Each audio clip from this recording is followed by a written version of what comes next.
मैत्री ही अशी गोष्ट आहे ना, जी तोडताना खुलून तोडली तरी चालते, पण जोडताना कंजूसी करायलाच लागते. आता तू बोलशील भावा हे काय उलटं सांगतोय.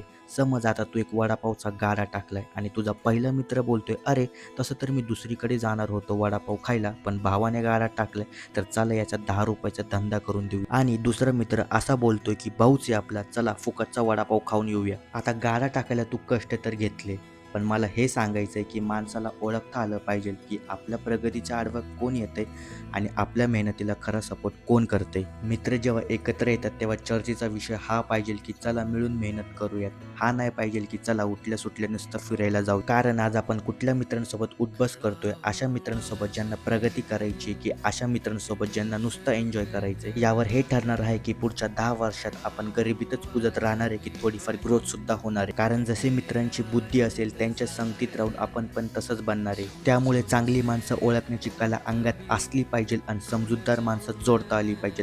म्हणून मी बोललो की मैत्री करताना कंजूसी करावी लागते आणि हा व्हिडिओ तुम्ही तुमच्या जास्तीत जास्त मित्रांना शेअर करा आणि माझा ओपिनियन तुम्हाला कसा वाटला कमेंटमध्ये नक्की सांगा.